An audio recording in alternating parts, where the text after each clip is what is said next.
சூரியன் முனியப்பன் இப்போ ஜாதி தீண்டாமை சட்டத்தை நம்ம க்ளோஸ் பண்ணியாச்சு கைலாத்தில். ஜாதிக்கு எதுவும் இருக்கக்கூடாது, படைக்குது ஒரே உயிர், வைஜாமணி திருட்டு போட நக்கிட்டு போடான்னு நம்ம கொடுத்தோம். இவன் ஜாதிக்கு எனக்கு ஓட்டு முத்திரை போடுன்னு கேட்கான் திமுக கட்சிக்காரன்.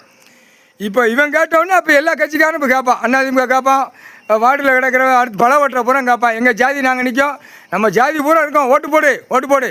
அப்போ கணக்கு பாலாக்கி வச்சுருக்கான்.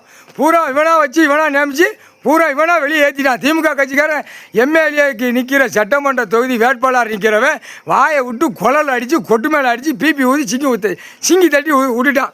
நான் 10 கொண்டு அடங்கல் வீவோட்டை வாங்கி தரேன், உங்களுக்கு கல்யாண மண்டபம் கட்டி கொடுக்கேன், அந்த கல்லுகளெல்லாம் பதிச்சு தரேன். நம்ம ஏற்கனவே கல் பஞ்சாயத்து போர்ட்டில் பூரா பதிக்கிறது நம்ம போட்டாச்சு, எல்லா கணக்கு உள்ளே இருக்குது. இப்போ அவனாக வெளியே எழுக்கான்.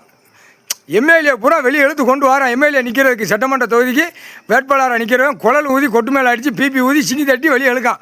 அப்போ திமுக கட்சிக்காரன் ஒட்டு மொத்தமாக உள்ளே மாட்டி தான் உள்ளே கொண்டு வருவார் கடவுள். முக்கால் சத்தியம் விளையாடாதீங்கடா, 10 கொண்டுக்கு அடங்கலாடா, கைலாயத்தில் எப்படிடா போட்டு கொடுத்துருக்க, எப்படி காவல்துறையிலேருந்து சப்போர்ட்டில் நிற்கி இந்த பத்திரம் போட்டவனு பூரா. அப்போ எவ்வளோ பெரிய கூத்து, கடவுள் பூமியில் உட்காந்துருக்காரு. அறிவு இல்லையாடா, நம்ம பொண்டாட்டி பிள்ளையெல்லாம் விளங்கணும், அதிகாரி பூரா கையெழுத்து போட்டு தின்றுருக்க, நம்ம பொண்டாட்டி பிள்ளையெல்லாம் விளங்கணும், விளங்காமல் போகிறதுக்கு தான் கையெழுத்து போட்டு திங்கிறாங்கடா. அப்படி ஒரு ஆசையாடா, இல்லை அக்கினியை எரிக்காரு. ஒவ்வொரு அரசியல்வாதி கவர்மெண்ட் வேலை ஆக்குறவனு பூரா இந்த தமிழ்நாட்டில் எரிச்சு சாம்பலாக்கி போடாரு. முக்கால் சத்தியம்.